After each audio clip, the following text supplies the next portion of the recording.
Well, a warm welcome along to The Sweet Spot, brought to you in conjunction with SBK Bets. It is Warren Ashurst with you this week as Dave Clark has got a busy week ahead of him. More on that to follow. But I'm joined by Steve Palmer for what is one of the biggest, if not the biggest weeks of the golfing calendar. It is the Masters at Augusta. And for anybody who likes golf, Steve, it's pretty much like Christmas Day for us.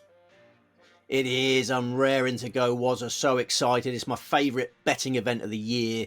You get fantastic opportunity in Masters Week, and we're going to seize it. I'm over what happened last week. I'm over what happened in LIV Miami. I was pleased to scrape some place money from the Texas Open, but yeah, fully focused on the Masters now. Well, we will look back at next week in a moment, but first off, just a quick note from our sponsors, SBK Bets, because to celebrate the Masters, all new SBK users will get £40 in free bets when they sign up and bet £10 for the first time. And head to SBK for lots of other offers and promotions throughout the weekend. Plenty for you to check out there ahead of the Masters getting underway on Thursday. But before we go to Augusta, we have to look back firstly on last week. The Texas Open in a moment, but we'll start with LIV Miami because we like to do it in chronological order. And it was Mark Leishman who came away with the success. It's been a while since he's been in the winner's circle, but good to see him back winning tournaments again, Steve. Yeah, Mark Leishman. Very pleased for Mark Leishman. That was his first LIV title. You know, one of the good guys. As a neutral, I would have been extremely pleased. But obviously, we had Dean Burmester giving it a right good go. Dean Burmester went from second place to 10th place in one hole on Sunday. It was the penultimate hole. He started on the second hole, so he had the 18th hole to play and the first hole left to play. 2 shots behind with 2 to play, and he took a 9 at the 18th hole. That was a quintuple bogey. So he dropped 5 shots on that hole, and then on the par 5 first hole, which is the easiest hole on the course, he took a 7. So he finished 9-7, and so he didn't even get the place money from Burmester. 3 balls in the water on that 18th hole. But Mark Leishman fully deserved it, played excellent all week. Early in the tournament, he actually had an approach that hit a sprinkler head and then bounced into the water. You know, a massive bounce of a sprinkler into the water. So he did really well to recover from that setback and win. Fascinating tournament for the Masters, was it? Because lots of players that are going from Doral, LIV Miami, to the Masters. And we should probably go through them all now. There's a lot on that leaderboard. Yeah, well, I was going to point out that Sergio Garcia, of course, is up near the top of the leaderboard again, a former green jacket winner. But anything caught your eye then ahead of the Masters in terms of that LIV event? Well, yes, Sergio Garcia finished alone in 3rd place. He won LIV Hong Kong last month. So a former Masters champion arriving at Augusta in good form. Charles Schwartzel finished runner-up last week, closed with a 66. Really eye-catching performance from another former Masters champion. Schwartzel won the Masters in 2011. So he's an outsider that I can see people being attracted to him. He's about 150 to 1. Bryson DeChambeau finished 5th last week, He was first-round leader, hold a lot of putts. Was really sweet on DeChambeau for last year's Masters. He got us some place money. I don't think he's playing well enough to contend this time. He's not for me. And then Phil Mickelson. We have to talk about Phil Mickelson. Obviously, in Masters Week, 3-time Masters champion. Mickelson comes on your radar. He's 54 now, but I don't think that's stopping him being a threat for another green jacket. He finished 6th last week. I was really impressed with him. He's no ceremonial golfer. You have ceremonial golfers start the Masters, but Mickelson's a long way from becoming one of them. He was second in the Masters in 2023. So, keep an eye on Mickelson. He won the USPGA in 2021. It's not over for lefty fans. No, and he loves Augusta, of course, and we'll be looking forward to the test this week, I'm sure. We'll turn our attentions now to the PGA Tour because it was a victory for former Open champion Brian Harman as he collected success at the Texas Open. I have to say, Steve, when I saw him open up a bit of a lead, and bearing in mind what he did at the Open that time, you do think it's probably curtains for the rest of the field, and he ended up being able to hold on for a victory. Yeah. His iron play early in the tournament was fantastic, and his scrambling over the weekend, he was just getting up and down from everywhere over the weekend. Doral is a similar assignment to Augusta in many respects, but TPC San Antonio isn't. It's sort of like an A to B course. Hitting fairways is important.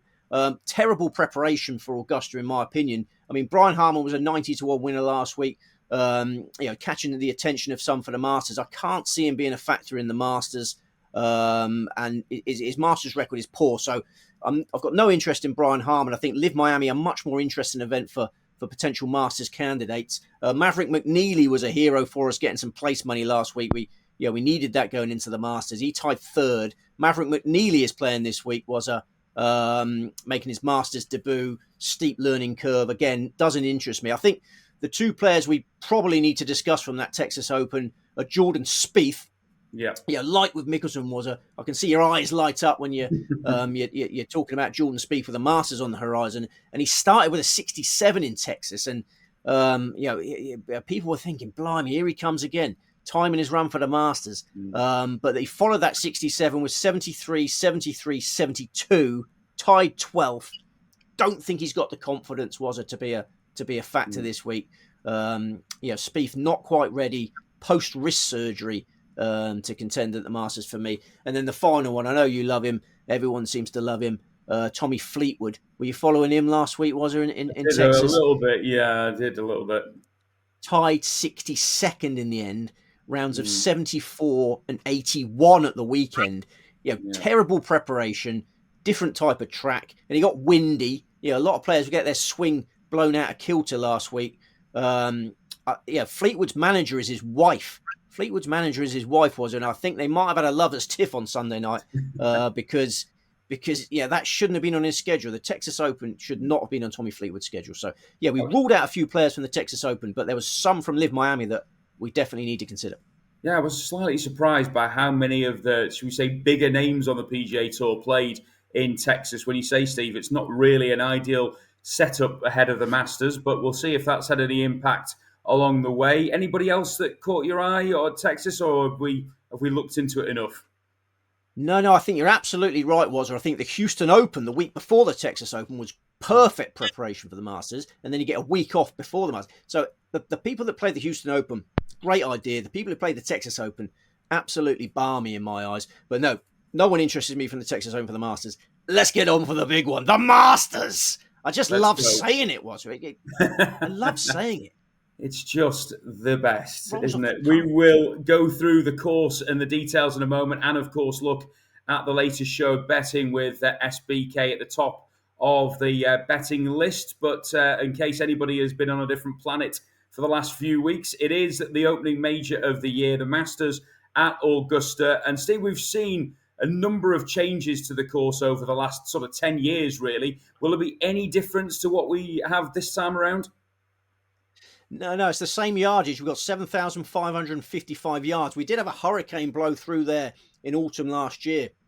A few trees did get knocked down, but it hasn't had a huge effect on the playing conditions. We got 4 new greens this week as a result of the damage from the hurricane. And the loss of trees is not affecting the playability, I hear. It may just affect the amount of shadows on the greens late in the day. Like the 16th hole used to be covered in shadow late in the day, but a few trees have gone around the 16th. So, yes, the same test that we know and love. Augusta National, Georgia, 7,555 yards, par 72, 4 par 5s. Home of the Masters since 1934. Always been in the spring, apart from the COVID-delayed 2020 edition. That was played in November. Very soft November conditions. Generous fairways here, undulating terrain, accurate iron play, essential to well-guarded greens. You've got to find the right sections of these fast, slopey greens. We've had rain in the build-up, Sunday and Monday, soaked Augusta. Sunny skies that are expected from here on in. Hardly any wind in the forecast, so scoring should be reasonably good. I think the Augusta bigwigs will turn on the sub-air system. They've got a sub-air system under these greens. I think they're going to want it as firm and fast as possible to toughen things up, keep a check on the scoring. Long driving is a significant asset at Augusta. It allows players to come into greens with loft in hand. It's so much easier to come into these fast greens with loft in hand. You've got to scramble well at Augusta. And I'll give you a stat, I know you love your stats. It's easy to narrow down the field if you put a lot of stock in this stat. The last 15 Masters winners were inside the top 30 of the world rankings at the time of their victory. So trends lovers have just been narrowing it down to the top 30 in the world rankings. We've got a field of 95 going to post. Heartbreaking to see Vijay Singh pull out yesterday. Vijay Singh was on a streak of 31 consecutive Masters, and tragically that's coming to an end. Yeah, real shame not to see Vijay there this week. By the way, I have to point out that I am in Centre Parks in Cumbria at the moment, and there's possibly outside of America, there is nowhere else that looks similar to Augusta than Centre Parks, with the huge pine trees, and we've also got bright blue skies and sunshine as well. So hopefully that will be the same for Georgia over the next few days after the rain showers. They don't let dogs in at Augusta, though, do they? They don't let dogs in at Augusta. No, that is very true. Dog woofing. Yeah, tell that dog to be quiet, please. There'll be dogs everywhere. There's bike streets. You don't let bikes in at Augusta either, and there's plenty of them here, to be honest. No.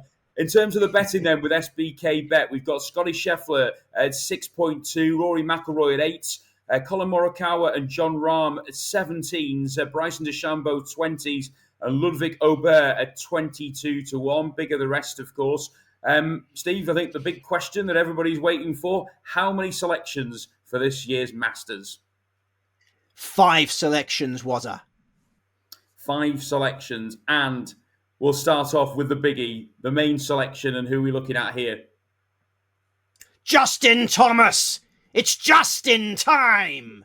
The victory drought comes to an end this week. The 2022 USPGA Championship is the last time we saw Justin Thomas lift a trophy. It was a massive trophy, the Wanamaker Trophy. He's won that twice. I think he wins a 3rd major title this week. Such encouraging signs over the last 7 months or so. Looking back to his best, we're talking about a former world number 1. I just love what I've been seeing lately. The form started in Georgia last September. He closed with a 65 in the Tour Championship. Then he finished 2nd in the Zozo Championship. Became a father in November. Molly Grace Thomas entered the world. Then he signed off for 2024 with 3rd place in the Hero World Challenge. This year, he's been a leaderboard regular on the PGA Tour. He's twice finished runner-up, including last time out in the Valspar Championship. He carded a course record 62 at Sawgrass in his start prior to that. His iron play back to the standard, which made him a superstar. JT at his best relentlessly peppers pins. It's what we've been seeing lately. And crucially, he's putting well. It's great to be able to say that about Justin Thomas. His putting stats this season are really heartwarming for the Thomas camp. He's actually 1st in the most basic of the putting stats, putting average, which measures how many putts you take per round. So I fancy Thomas to hold some putts at Augusta, which is something he's rarely done. His greens and regulation numbers at the Masters are usually fantastic. He hasn't converted his chances in the past, but this year I think he will.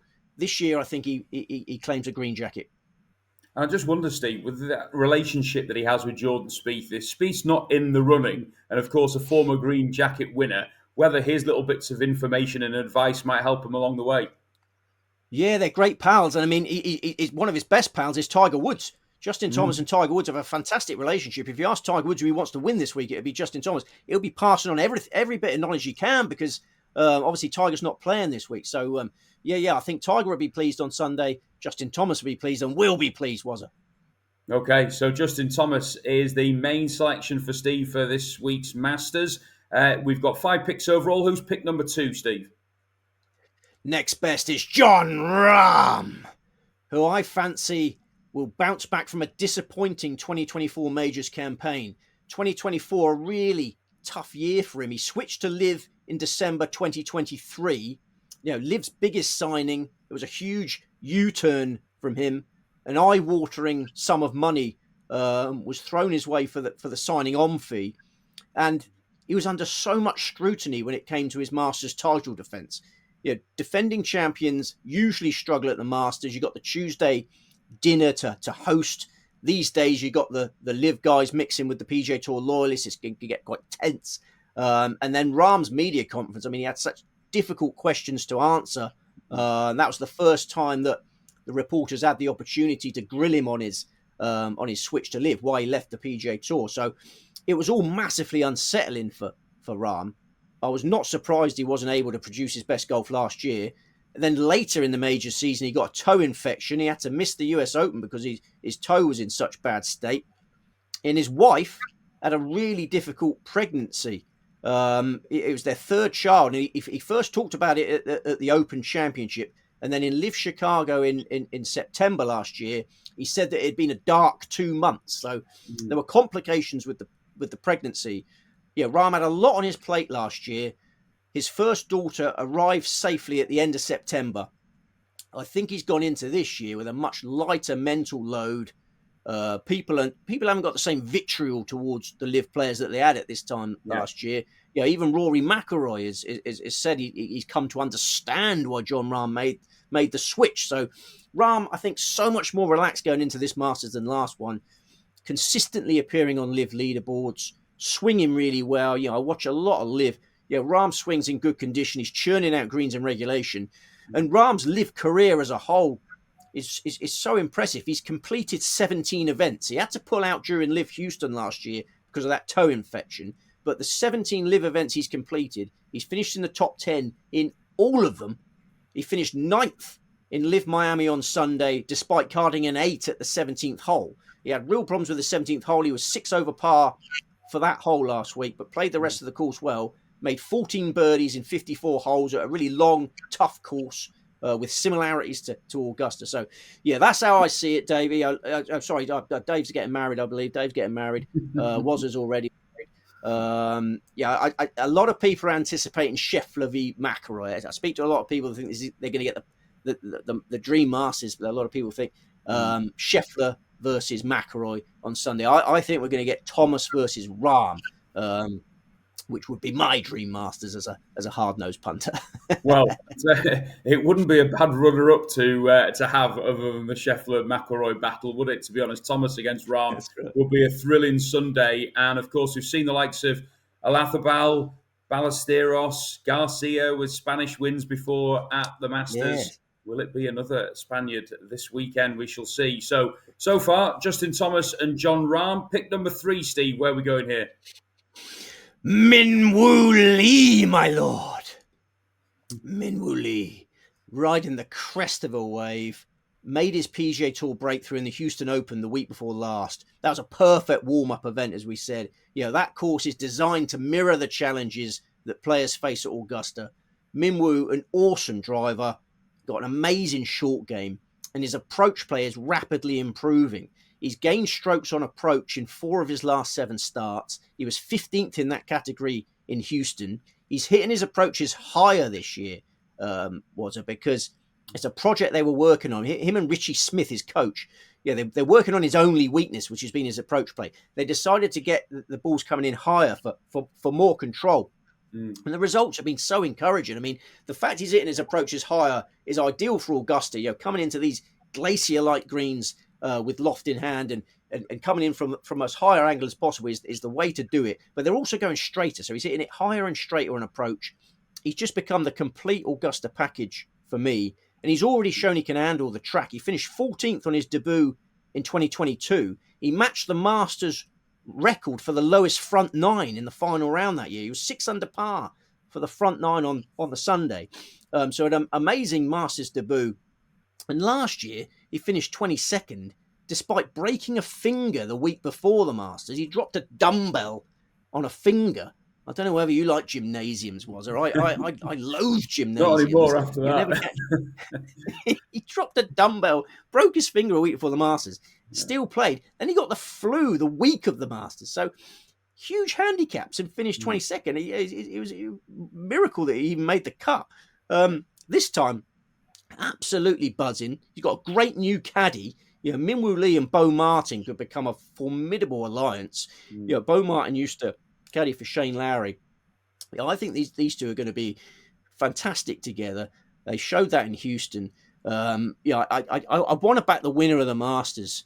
I toyed with Shane Lowry. I toyed with Sepp Straka. I think Lowry and Straka will both finish in the top 20, but I'm looking to back the winner. And Min Woo Lee, for me, has more potential to win because he makes so many birdies this week. I think Lowry and Straka are great each-way bets, good top 20 bets, but they haven't got the potential to destroy Augusta like Min Woo Lee has. These par 5s at Augusta have never been longer. They keep lengthening them.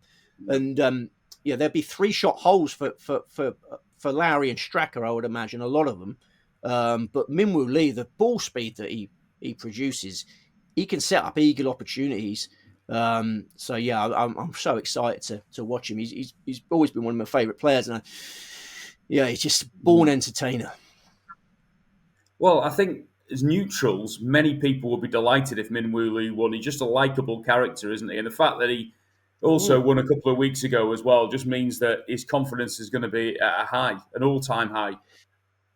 That's it. Well, a lot of people were suggesting he's just an entertainer and he's not a serious golfer, but he's a flipping serious golfer. He's won a Rolex Series event on the DP World Tour. It didn't take him that long to win on the PGA Tour. I think some of the criticism has been ridiculous, frankly. So, long live Minwoo Lee. Let him cook. We shall see whether it's Minwoo Lee's week this week. So that's 3 selections, 2 more still to come. Who's pick number 4, Steve? Will Zalatoris. Big Willie Z. Come on, Big Willie. Let's ride Augusta again. I mean, he loves the Masters. He loves majors in general. He's had a runner-up finish in every major bar the Open. And that's pretty amazing when you consider he's only had 3 full major campaigns. His Masters form figures are 2, 6, 9. I think he may be peaking for this one. He's been in steady form, making cuts without contending, but he looked fantastic for a long way in the Players' Championship. I don't know how much you watched the Sawgrass, was it? But Will Zalatoris got to the top of the leaderboard in round 3. Then he had a horrific, freakish bounce into the water at the 14th hole. He couldn't believe it. His jaw literally dropped. His ball dived left into the water. He carded a quadruple bogey and dropped away. But his ball striking numbers generally are really encouraging. This is an elite ball striker, and he's loving life with the broom handle putter. I don't know what you putt with, was it, but Will Zalatoris has been effective with the broom handle. We saw Adam Scott win the Masters with the broom handle in 2013. I think Zalatoris has the potential to follow suit. He putts better at Augusta than anywhere else. He seems to love the Augusta greens. His putting figures at Augusta much better than typical. Yeah, no, I have to say the broom handle putter doesn't appeal to me whatsoever. But when I see people putting with it, I always think it looks so much of an advantage if you can work with it. But I just never have been able to get to grips with it. But obviously Zalatoris has had his injury problems, but watching in the last few weeks, Steve, he looks like he is now back to where he was previously. Yeah. Well, he's bulked up. I mean, he's been eating a lot of meat. His close season was basically focused on eating as much as possible, like eating big steaks and that. Because he's had back problems, as you say. He went to a shorter driver. He reduced the length of his driver to try and ease a little bit of pressure on his back. So you think he's going to lose yardage, but because he's bulked up a little bit, that's countered that. So, Will Zalatoris, I think, has become a real threat. He's just quietly coming to the boil this year. Really lively runner at a juicy price. And one he'll have his eye, I'm sure, on the Ryder Cup later this year as well. So we've got 2 Americans, a Spaniard and an Australian in our 4 picks so far. And who is pick number 5, Steve? We got a Dane. We got Nikolai Hoga. Or Nikolai Hoga, however you want to say it. This is the 3-figure price which attracts me the most. This is a class act being hugely disrespected by bookmakers. He finished 16th on his Masters debut last year. That result came after form figures of miscut 75 in his 3 events prior to the Masters. This time his form figures are similar. Miscut. He clearly doesn't like Bay Hill. He clearly doesn't like Sawgrass. I'm not remotely worried about those results. When he was on a more suitable layout for the Mexico Open at the end of February, he finished 8th. His ball striking numbers this year are good. His approach play stats are excellent. He's always been a phenomenal driver. His putting has been decent enough this year. He's a bit like Minwoo Lee in that if he can find enough fairways this week, harness that power that he's got, I think he can overwhelm Augusta. And I think crucially, he's got the bottle for it, I talked about trying to find the winner. I want someone who's going to have the bottle to handle going down the stretch with a chance to win a green jacket. Yeah. And Hogarth strikes me as that kind of character. As I say, Sepp Straka has been on my radar. Sepp Straka had a good chance at Sawgrass going into the final round last month and started abysmally. I'm not certain Stracker's got the minerals to win a biggie. I'm pretty sure Hogarth has. Hogarth's made the cut in his last 7 majors. 24-year-old rising star. So, yeah, really enormous prices next to his name. And probably the most exciting bet of the week. Yeah, Nikolai Hogard then is certainly one to consider going into this week. You mentioned the green jacket there, Steve. We have to have a look at your green jacket just to give us a taster for this week. Go on, we always like to put it on at this time of year, don't we? Yeah, there you go. Get a feel for that. All that's It's a bit missing is classic, isn't actually it? just the Augusta badge, which we might have to, see if we can get flown over for you for next year. But Got the all looking good 2018. in terms of that. Yeah. Oh, an I'm Augusta just Cup suffering to from go the with it as 2018 well. Masters. I Cup hear now. that the most prized asset in terms of the Augusta shop this year is the Garden Gnome, by all accounts. It's been selling out very quickly. Oh, blimey, no, I'll have to get one of them. No, I don't own. This is the only bit of Augusta merchandise I've got. 2018 Masters. That's Who fine. did you back? Who'd you back in that, was If it? anybody, yeah, absolutely great, Who'd you back? absolutely I backed perfect. Patrick Reed. I just backed Patrick Reed at Bassett Price. I don't like to talk about it. I was just going to say, if anybody of Sweet Spot regulars are going to Augusta and fancy buying a bit of memorabilia for Steve, then by all means, send it on. But Yeah, I please think do. that Please do. jacket's Yeah, I've never been prestige. to Augusta. That John Owen from Formby sent me that. He must have gone. Mm, John Owen from Formby, a top man. yeah. Thanks for the cup. No, I've not been either, and it's on my wish list. It's on the bucket list, shall we say, for years to come. We will Yeah, remind you of it's on my Steve's 5 bucket list. selections. We'll remind you of Steve's 5 selections a little bit later on in terms of that. But Steve, there's so much available in terms of markets and betting opportunities for the Masters. We look at sort of specials in a moment or so, but let's before we do that, have a look at those at the top of the leaderboard, or at the top of the betting market, I should say, rather than the leaderboard. Sure. Scotty Scheffler, obviously, there's going to be plenty of talk about him this week as the defending champion. Reasons for not selecting him? Yeah, it's a great shame that we're not selecting him because I like to stick with the majors ACCA if possible. Yeah, we devise a majors ACCA around Christmas time, and at that point I thought Scheffler was the man. I've cooled on his chances over the last 3 months. He's not been able to maintain the level he had in 2024. He's played 6 events, not won any of them, and not been able to put all departments of his game together in 1 week. And he's got really frustrated, Wazza. I know you've got a fantastic temperament. You're one of the calmest people I've ever met. Scheffler, for me, has always had the best temperament. But this year, he's just got angry, short-tempered, easily ruffled. So I don't have enough faith in him to play the short odds. And he's fighting against history here because only one player has won 3 Masters in 4 years, the great Jack Nicklaus. Tiger Woods didn't even do that. So to win 3 Masters in the space of 4 years, it just doesn't happen. I thought Sheff had it in him when he won 9 times last year. It was incredible stuff. But I'm just not as convinced. And the odds are short, and just don't have the faith in Scotty. And I think it's fair to say, Steve, you'd be, even though you won't necessarily be putting any money on it, you'd be delighted if Rory McIlroy was to get the Grand Slam and win this year. But you don't feel that it's going to be the year? The trouble is I just can't see it. I just can't see it. I wanted to be able to see it. I've tried to see it. I can't see it. If you can't imagine a 6-1 shot winning, you shouldn't be backing it, should you? I just think the pressure's too much. I think Rory has to end his major winning drought elsewhere before he can complete the career Grand Slam at the Masters. I just think it's too difficult a mental assignment, and loads of great players have buckled in this situation. When they're 1 leg away from completing the career Grand Slam. Sam Snead needed a US Open to complete the set. He tried for the best part of 3 decades and couldn't do it. My Uncle Arnie, rest in peace, Uncle Arnie, he needed a US PGA to complete the set. Tried for 3 decades, couldn't do it. Tom Watson needed a US PGA to complete the set. Tried for 3 decades, couldn't do it. Phil Mickelson can't get the US Open he needs.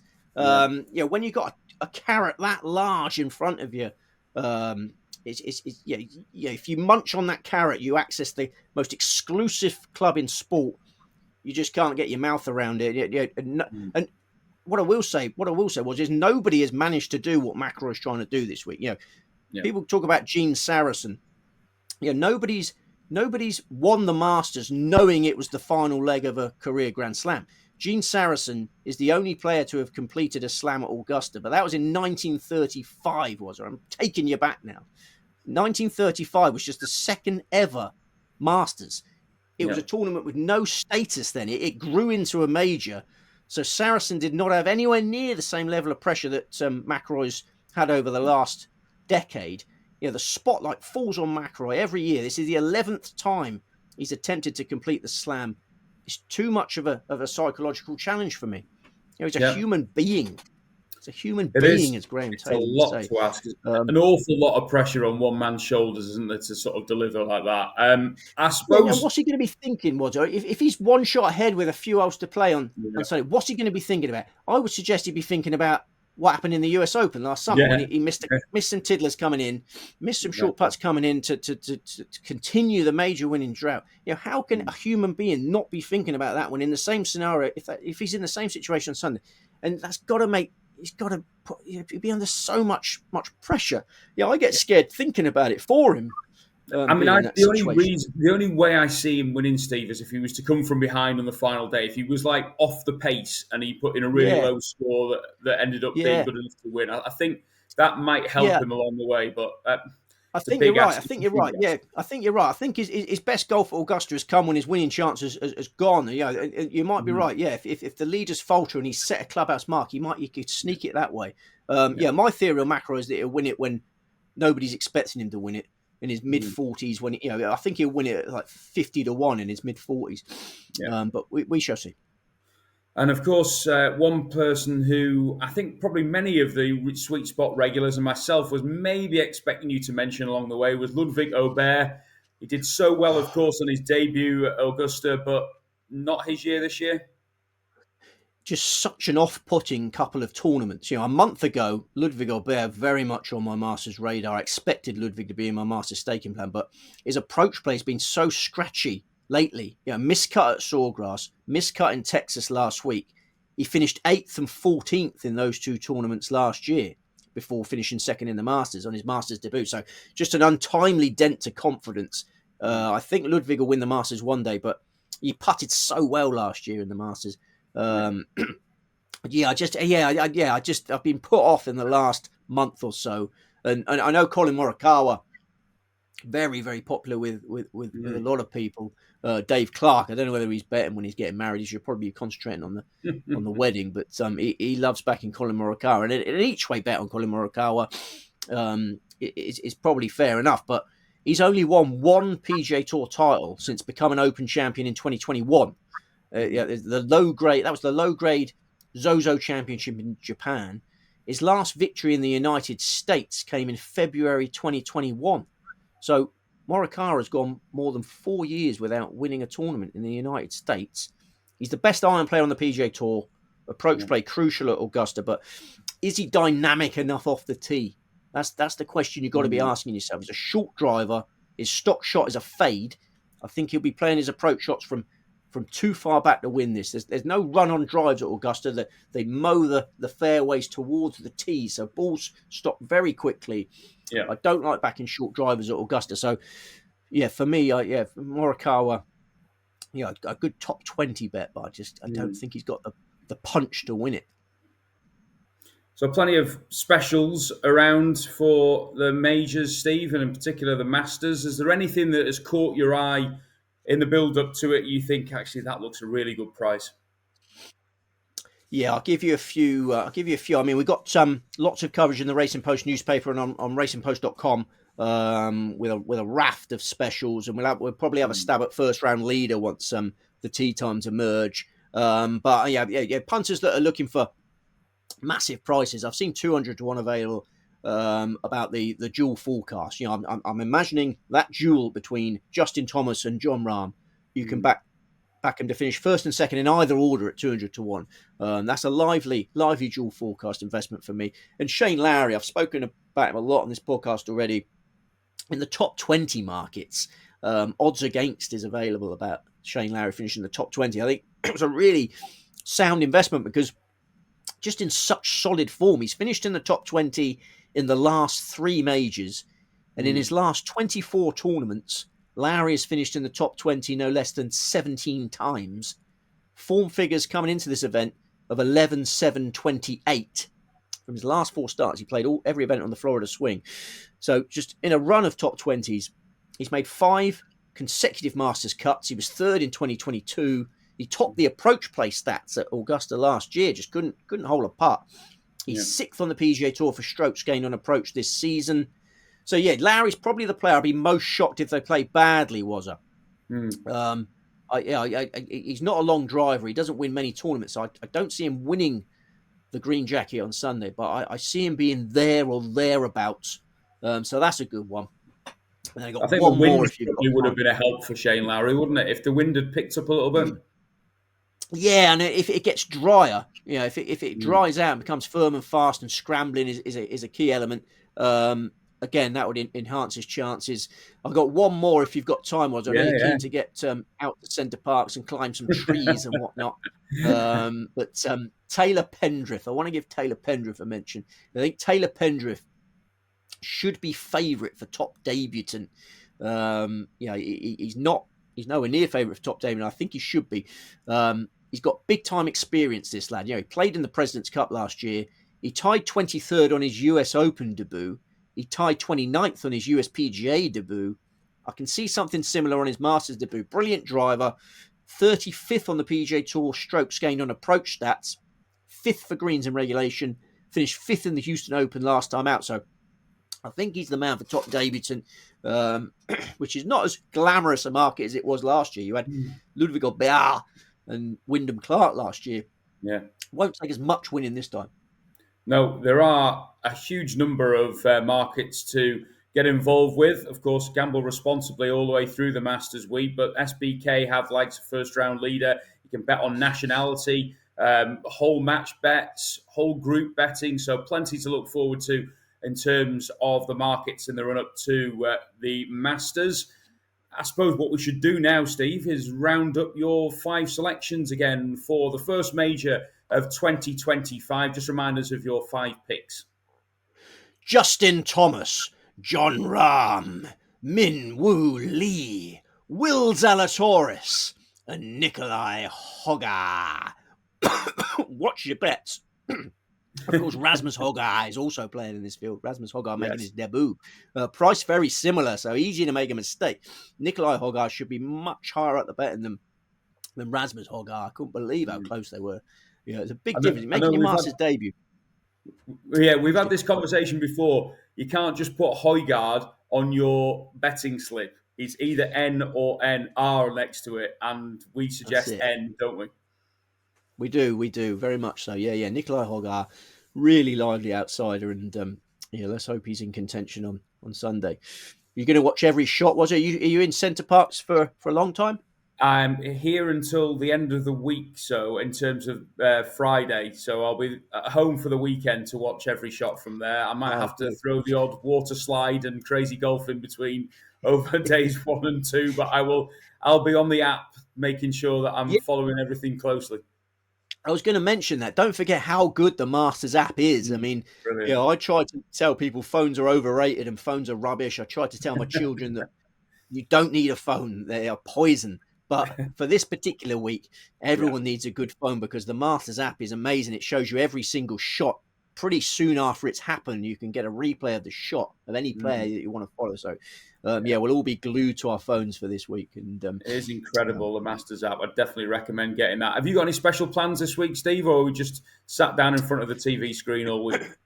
No. It's, working all week and then watching the Masters over the weekend. So no, I'm really excited. This is our opportunity. I always slip into Graham Taylor speak at this time of the year because I do think this is the best betting heat of the whole year.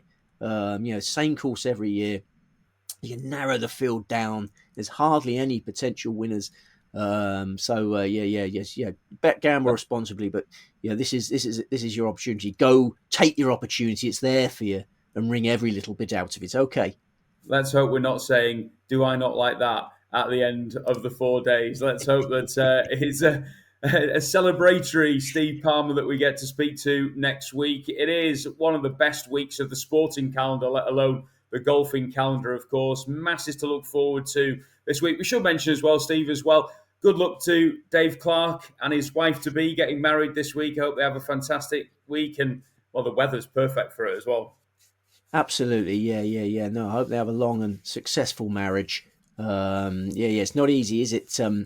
It's not easy. Yeah, the tension around the wedding you can get a bit tense around weddings, can't you? So hopefully he'll come back a much more relaxed. A bit like John Rahm, who's got a lighter load this year. Hopefully Exactly. Dave Clark will be a little bit lighter in the months to come.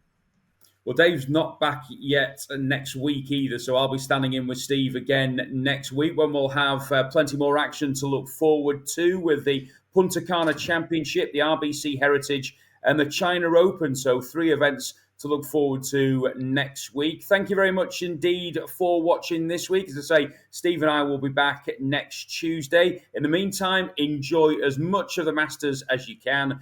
Like, comment, share, and subscribe, of course. And do remember to gamble responsibly.